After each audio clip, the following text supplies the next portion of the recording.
Bien, un mot d'introduction. Alors, moi, personnellement, je me suis intéressé effectivement à l'étude des États-Unis, à l'étude de la politique américaine, par le biais ou en tenant compte de ce qui s'appelle en sciences sociales l'exceptionnalisme américain, à savoir que les États-Unis sont le seul pays de démocratie libérale avancée, capitaliste développé, qui est le seul pays qui n'a pas connu l'apparition d'un grand parti du mouvement ouvrier, qui n'a pas connu l'apparition, si on veut, d'une politique ouvrière indépendante sous forme de parti. Tous les autres pays l'ont connu, et dans l'immense majorité des autres pays, le pôle mouvement parti politique du mouvement ouvrier, syndicat, etc., est devenu l'un des deux pôles de la politique pour le 20e siècle.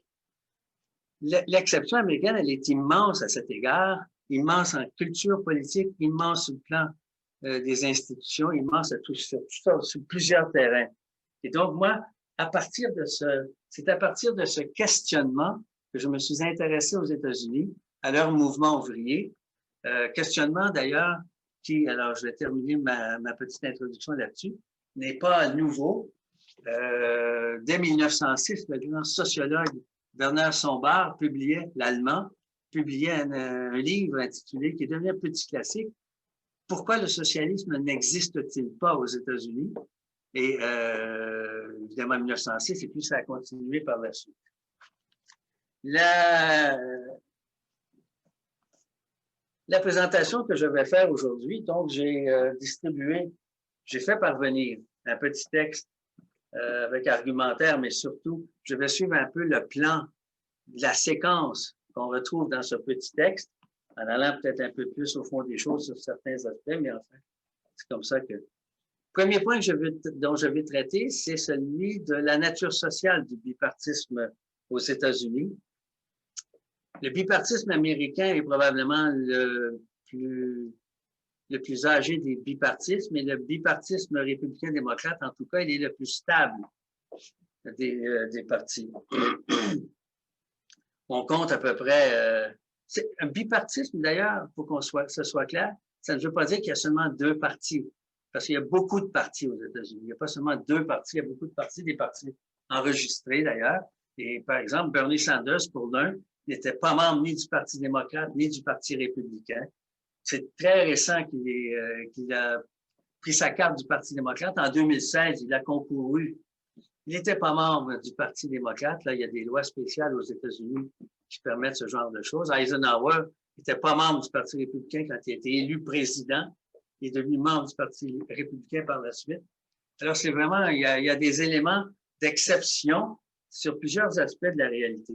La nature sociale, la nature sociale, en fait, du bipartisme repose sur deux aspects. Je vais suivre un peu pour traiter de cette question.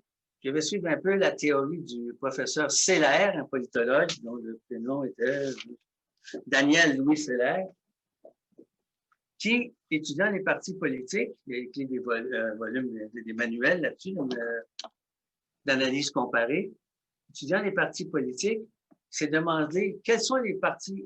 Il a mis au point, disons, pour parler plus vite, une méthode qui s'appelle la méthode génétique d'analyse des partis politiques, c'est-à-dire une méthode pour laquelle les origines, la nature des origines, qui était là, joue un rôle premier, mais définitionnel pour l'histoire du parti par la suite, bien qu'évidemment les choses changent. Et ce qu'il se demandait avec la méthode génétique, c'était est-ce que les partis, quand ils sont créés, sont le produit d'une action des réseaux de pouvoir qui déjà dans la société sont des réseaux de pouvoir importants, par exemple le commerce, la grosse propriété, les élites juridiques, etc. Est-ce que les partis apparaissent comme projection ou comme, disons, comme produit d'une action de groupes ainsi, qui sont des groupes parmi les groupes dominants, les réseaux dominants dans la société? Il appelait ça d'ailleurs des partis de création intérieure, c'est-à-dire intérieure aux groupes qui étaient déjà des groupes plus importants que les autres dans les décisions, dans la gouverne du pays.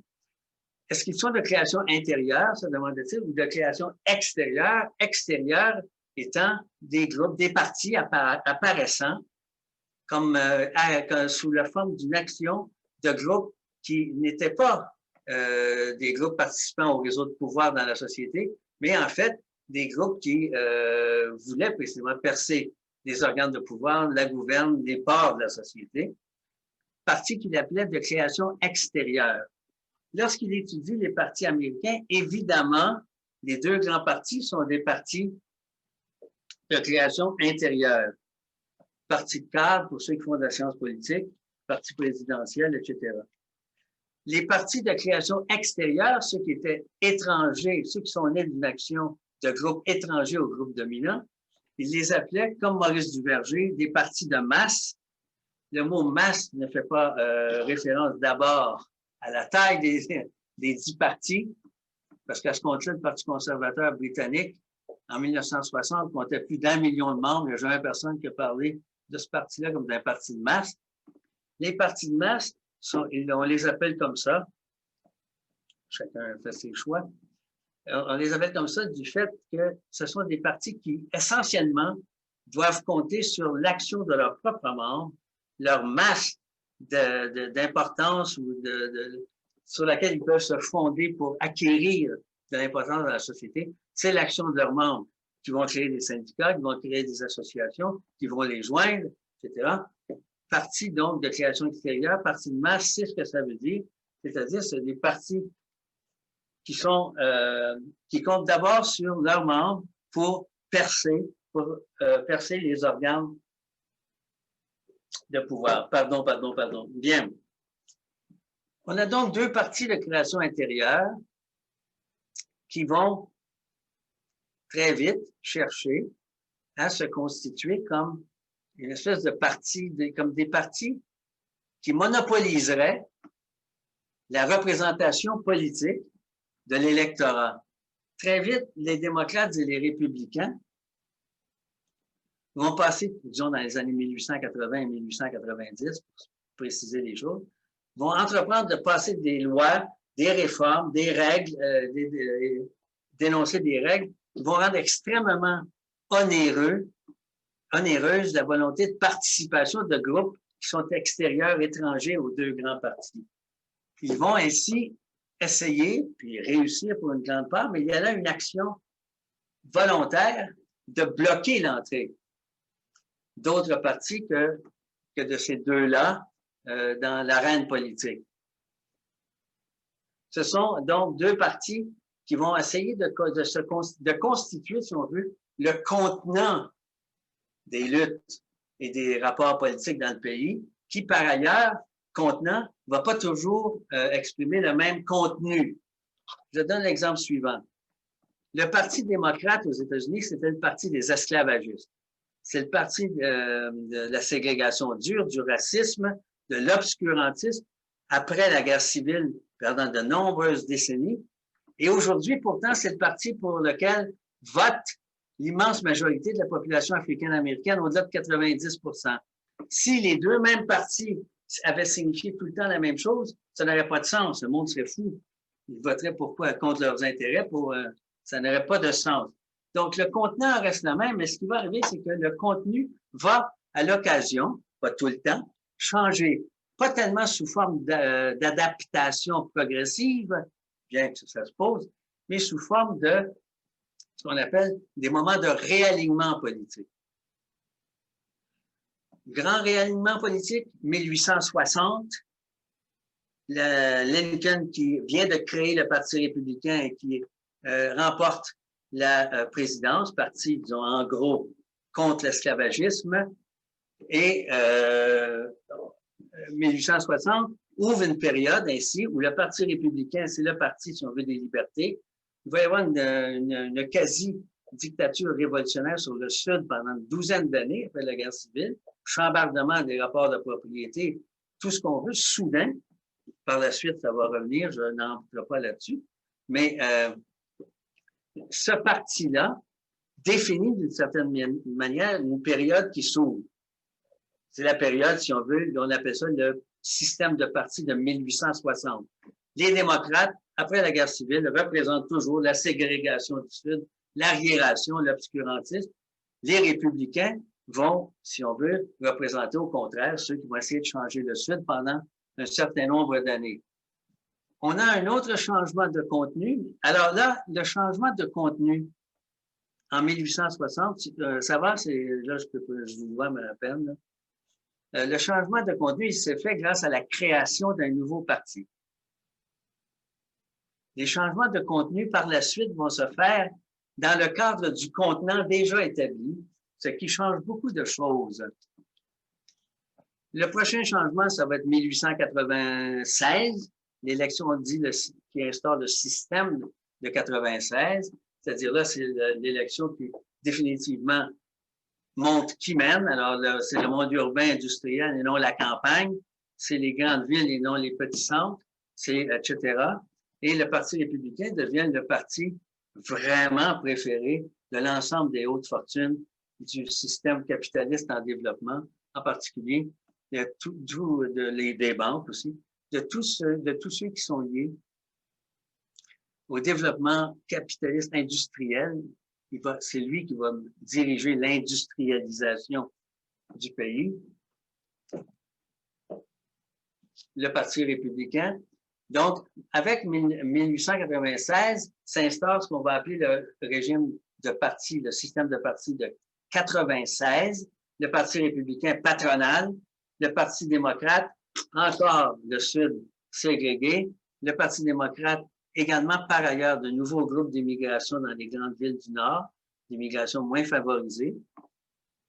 Le Parti démocrate aussi comme constructeur de machines municipales, des machines avec une espèce de clientélisme fondé sur le patronage et tout ce qu'on veut. Le Parti démocrate, il y a aussi, les républicains ont aussi dirigent aussi des machines municipales, mais c'est surtout les démocrates. Ça, c'est le système de 96. C'est un système qui, pendant un temps, fait sens, construction capitaliste, les villes et non les campagnes, etc. C'est le développement industriel. On remarquera qu'il n'y a pas, avec le système de 96, création d'un nouveau parti. C'est le vieux contenant qui se reformule pour une part pour s'adapter, mais là, d'un coup, aux besoins des politiques publiques nouvelles et tout ce qu'on veut. Mais ce système-là de représentation d'intérêts, mais de groupes et de préférences va sauter lui-même, comme avait sauté celui qui précédait 1860, devant les nouveaux problèmes qui vont devenir criants, amenés par l'industrialisation, mais aussi la dépression des années 30, qui vont ouvrir aux États-Unis ce qu'on appelle la Red Decade, la décennie rouge, les communistes, les socialistes, la syndicalisation de masse. Et là, il n'y a rien dans le système de 96 qui permet vraiment une représentation des intérêts des nouvelles forces, des nouveaux groupes en mouvement. Et c'est à partir de ce moment que les syndicats vont pénétrer en masse le Parti démocrate, qui n'est pas le parti patronal. En masse, le Parti démocrate vont pousser à gauche sur le Parti démocrate, vont être reçus favorablement par le président Roosevelt, qui est déjà président depuis 1932. C'est à partir de 1934, 1935 surtout, que l'évolution à gauche se fait. Et on va parler maintenant du système New Deal de partis politiques aux États-Unis. C'est un système qui se met en place, dont le contenu se met en place avec l'élection de 1936. Les cartes se distribuent. Et donc, on a d'un côté, dans ce nouveau système-là, pour la première fois, une représentation d'intérêts, des intérêts propres à la société industrielle, mais qui ne sont pas ceux du patronat. On a une représentation des intérêts. Le nouveau système correspond davantage au rapport entre les groupes sociaux, au groupe d'intérêts qui existent dans la nouvelle société, dans la société industrialisée, salariat, patronat, etc. Le nouveau système donne une forme d'expression à ces réalités-là, ce qui n'était pas le cas auparavant. Et je noterai que pendant les années 1930, à l'hiver 36-37, il y a 1000 occupations d'usines aux États-Unis. C'est quelque chose, ça. C'est l'industrialisation de masse, etc. Il est normal, et ça se fait que dans ce cadre, ressurgisse ou apparaisse la volonté de création d'un parti du travail. Un parti qui serait un nouveau parti, un parti propre au mouvement ouvrier, semblable à ceux qui existent partout, en Europe de l'Ouest, en Europe du Sud, en Europe de l'Est, du Nord, en Australie, en Nouvelle-Zélande, etc., c'est-à-dire un parti du travail qu'on appelle social-démocrate, socialiste, socialiste ouvrier, je sais pas quoi, travailliste, communiste. Un parti comme celui-là, un parti de cette nature, qui serait donc de création extérieure au groupe dirigeant et non de création intérieure, si on prend la formule de Seller.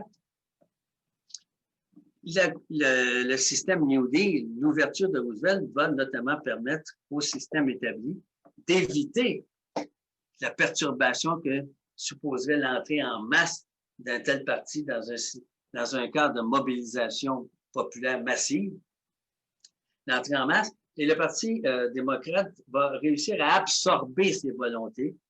Et le New Deal représente à partir de là cela. Il représente le syndicalisme. Les syndicats, pendant longtemps, jusqu'à il y a peut-être une décennie, sont l'appareil électoral du Parti démocrate. C'est le syndicalisme.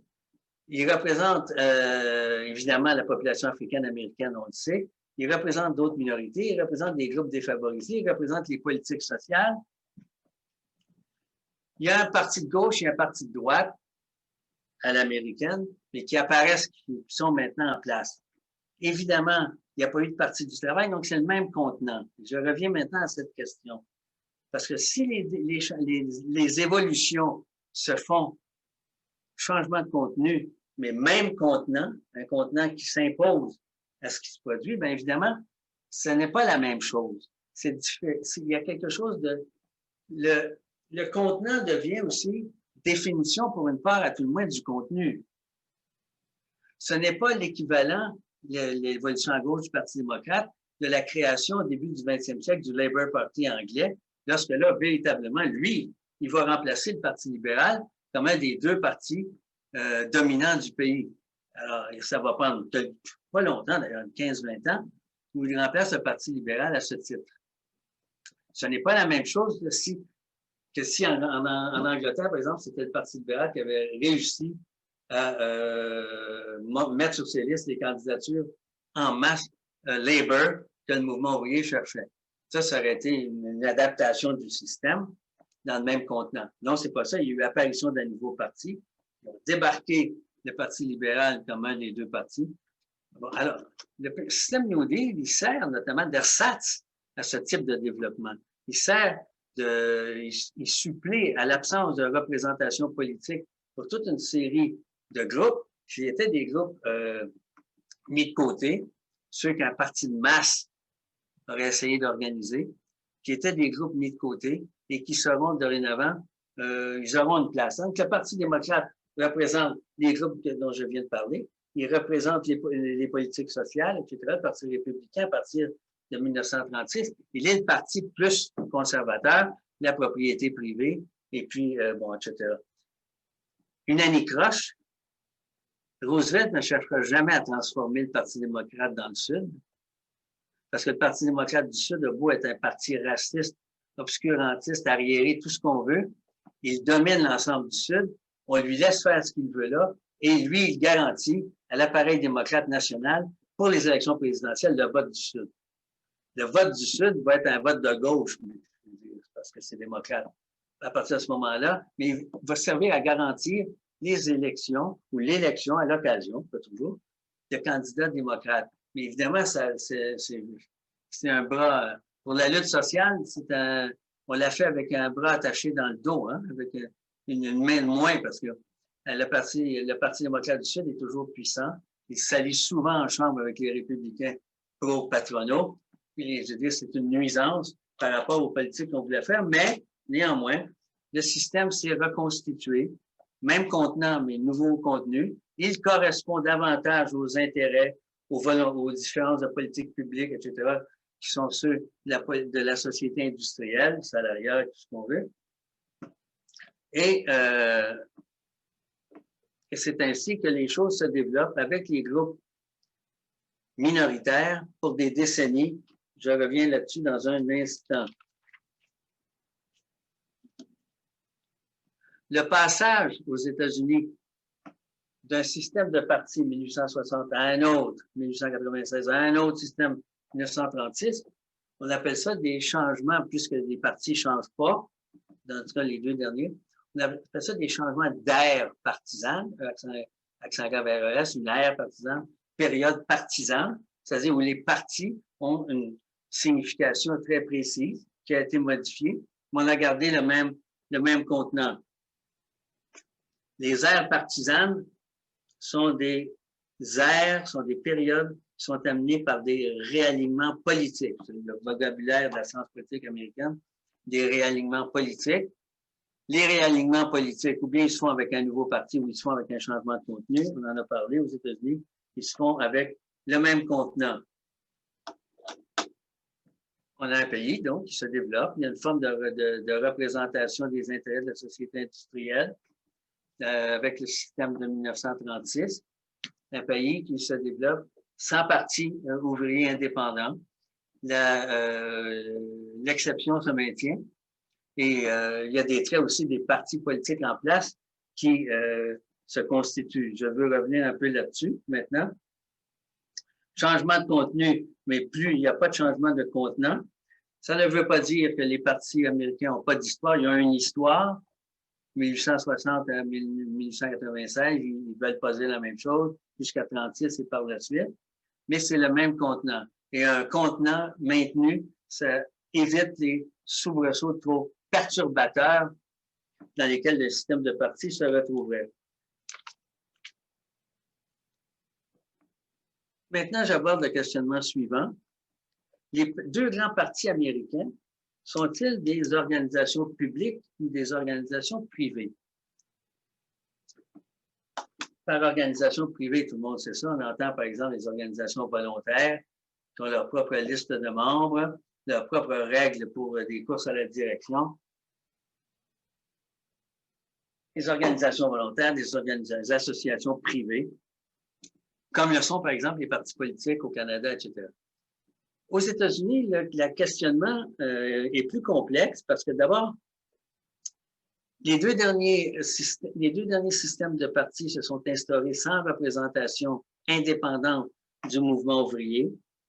Cette situation, le contenant imposé sur les transformations, cette situation est devenue, pensent beaucoup de politologues importants, un cadenas, très vite, un cadenas, il cadenasse. Cette situation cadenasse la pensée, l'évolution politique. C'est d'une chape de plomb que l'on pose. Alors, c'est Théodore Lovi, par exemple, pas des radicaux qui expliquent ça, mais au fil des décennies, ils considèrent que que le maintien du même contenant devient un maintien d'une chape de plomb sur des évolutions nécessaires. Le génie du système américain de partis, c'est ce que je fais dans mes feuilles, un génie malfaisant, écrivait Lovi, a été de désarimer, en quelque sorte, le dit système de parti, de le désarimer des conséquences de la gouverne politique, des conséquences de son action. Un parti se fait battre à plate couture à une élection, républicain ou démocrate, il conserve sa place de prétendant hôte, le seul, pleine légitimité à ce titre, alors que dans un autre pays, il pourrait se faire, il aurait éclaté ou l'opposition aurait été transformée. Là, il conserve sa légitimité de prétendant au trône, malgré qu'il s'est fait balancer. Sa légitimité est garantie par le fait qu'on a un contenant établi. Le contenant, il est celui qu'on connaît maintenant parce que dans les années 1880-1890, comme j'ai dit, les deux partis ont vu à établir un monopole, il l'appelle le duopole, sur la représentation politique du pays par l'un et l'autre parti. La corruption politique aux États-Unis est très grande pendant longtemps, c'est un nouvel élément, de sorte que les États vont se mettre à s'occuper des partis pour, par exemple, c'était le cas durant la période qu'on appelait progressive, des réformes progressives aux États-Unis, 1896-1916 par là, toutes sortes de réformes. On réforme la vie municipale, on réforme ci, on réforme ça, on réforme les partis, parce que le système était vermoulu certaine manière par la corruption. On réforme les partis. Et ce sont les États, finalement, pour la réforme des partis, qui, à partir de là, ce sont les États eux-mêmes qui vont définir les règles de nomination, d'investiture de candidats. Ça change parce que les 50 États, c'est défini, même pour les élections nationales, par chaque État. Donc, les règles changent. On le voit en Iowa, on a vu ça dernièrement. Les règles changent selon les États. Ce sont les États, cependant, qui vont, comme je disais,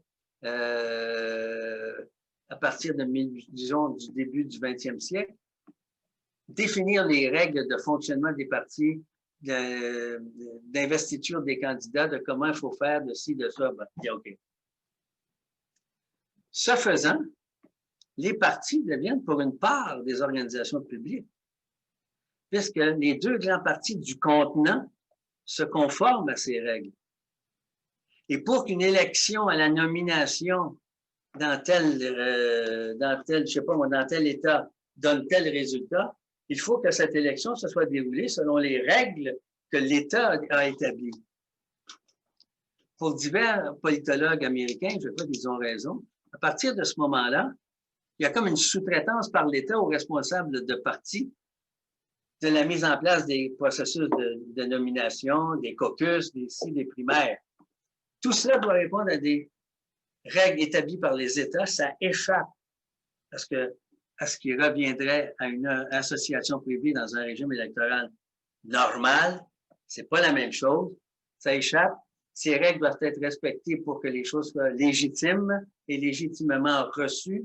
Et à partir de là, on a ce que divers auteurs, on a une problématique qui dit, est-ce que les partis sont devenus des agences étatiques? C'est très sérieux. Ils sont devenus, je sais pas moi, des sous-traitants de l'État.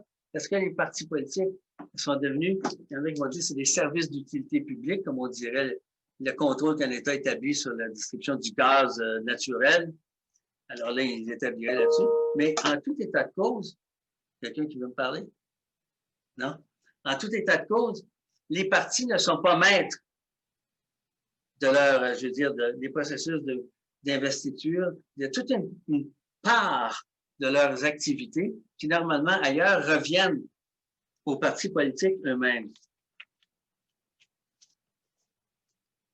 Leur action est transformée, écrit Léon D. Epstein.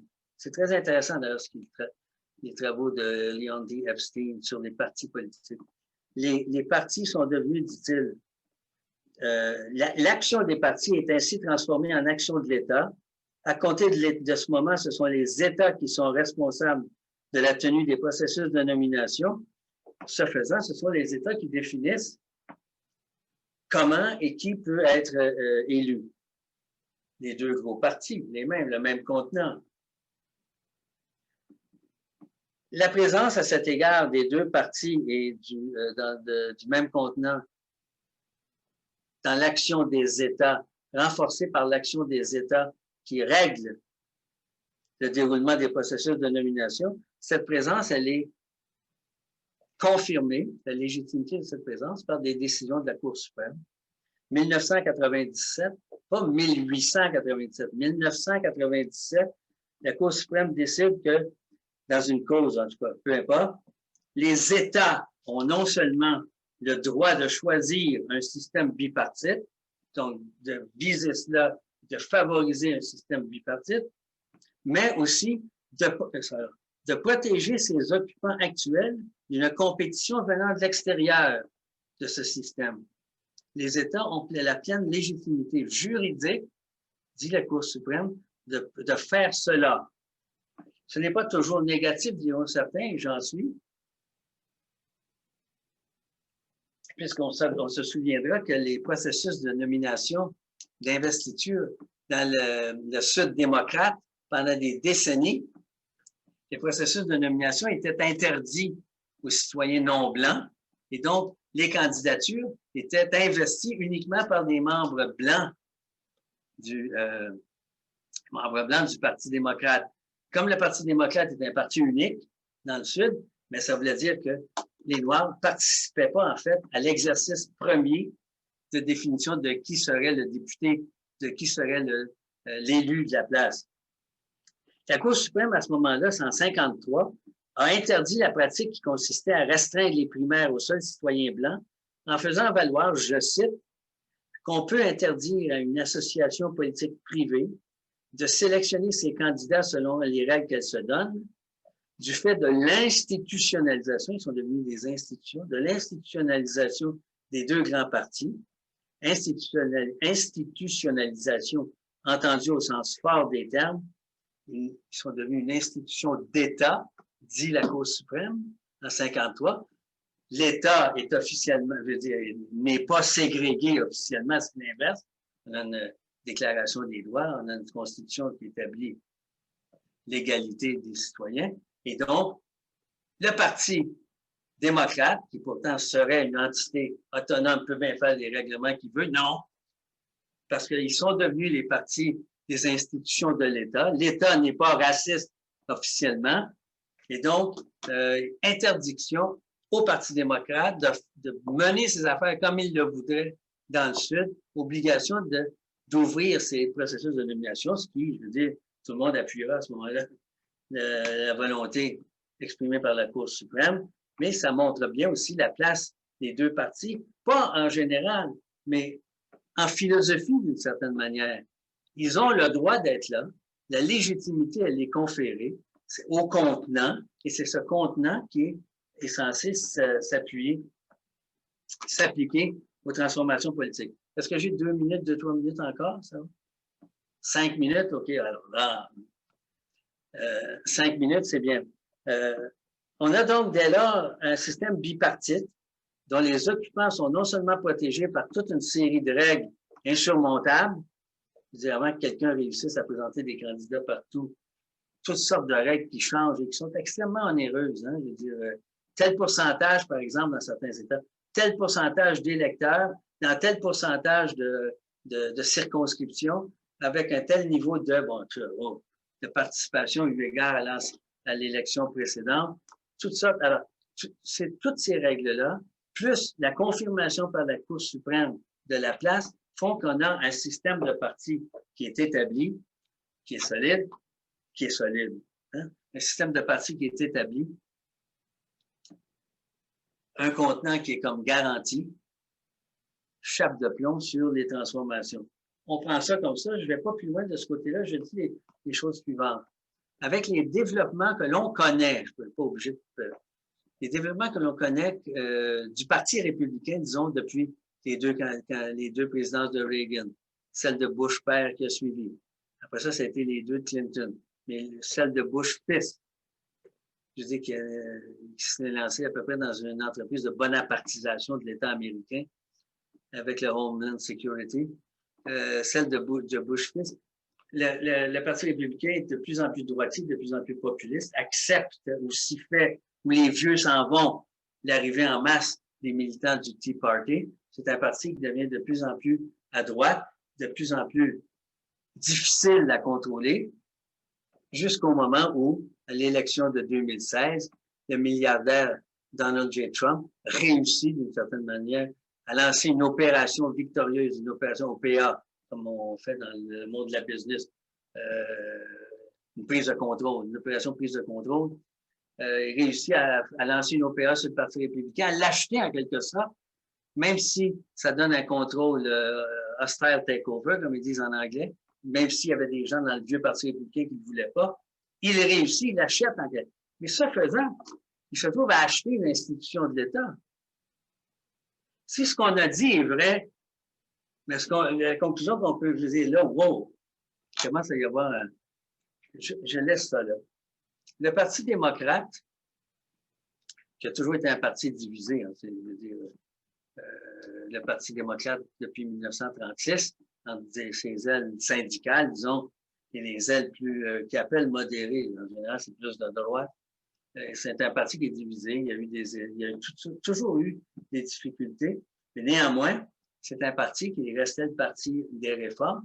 Je pense que les divisions dans le Parti démocrate telles qu'elles se développent présentement, avec des candidatures de rebelles socialistes, avec la participation, les DSC, Democratic Socialists of America, sont dans le Parti démocrate, sont 70 000. Moi, ça donne une base d'action. Il est divisé. On voit les élections des candidats rebelles. Il y a dans les conseils municipaux, il y a des socialistes ouvertement qui sont élus sous étiquette démocrate ou non partisane, mais c'est en général avec les démocrates. On a une situation où, alors les démocrates aussi, comme institution de l'État, pour une part à tout le moins, c'est une institution qui risque d'être déstabilisée. Pas autant à ce stade que le Parti républicain, qui lui, on va voir, mais qui risque d'être déstabilisé aussi. Je pense que les déchirements, les divisions vont peut-être donner des déchirements. Bernie Sanders concourt présentement au poste de secrétaire au travail. Je lisais d'ailleurs ce matin un peu le programme qu'il voudrait faire comme secrétaire au travail. Je dis c'est un renversement de la baraque par rapport au sort qui a été réservé aux syndicats depuis 30 ans. Alors, si jamais il obtient le poste, il risque d'y avoir des divisions. Bon, on a donc deux grands partis, je termine là-dessus, qui sont devenus comme des institutions d'État, dont le rôle est reconnu dans la gouverne de la société comme institution publique, qui, à mon avis, surtout le Parti républicain pour l'instant, sont en crise, déstabilisés. Une dernière, alors évidemment, on voit l'effet perturbateur de tout cela. Une dernière remarque en guise de réflexion que je veux faire à ces égards. On a vu au cours des 15 dernières années, à peu près partout dans le monde, les systèmes de partis être rudement pris à partie, ébranlés, et carrément volés en éclats. C'est qu'en France, c'est plus les mêmes partis. En Italie, en Grèce, en Espagne, ou alors le système de parti a donné naissance de lui-même à un troisième parti en Australie, en Nouvelle-Zélande, etc. Même le pays du parlementarisme traditionnel depuis le Moyen-Âge, la Grande-Bretagne, je veux dire, les choses ne sont pas particulièrement reluisantes, mais disons, c'est peut-être plus stable. Mais si on se fie, disons, la réflexion est titillée par la comparaison qu'on peut faire entre le sort aujourd'hui des partis américains et celui des autres partis dans le monde, les partis des grands systèmes de partis qui sont en crise, aux États-Unis, la crise serait plus grave parce que ça serait une crise d'institution de la gouverne comme telle inscrite dans l'État. Et là, je veux dire, c'est une crise de la gestion d'État. Alors, c'est un peu là-dessus que je termine, en vous souhaitant tout ce qu'il y a de mieux pour l'année qui se termine.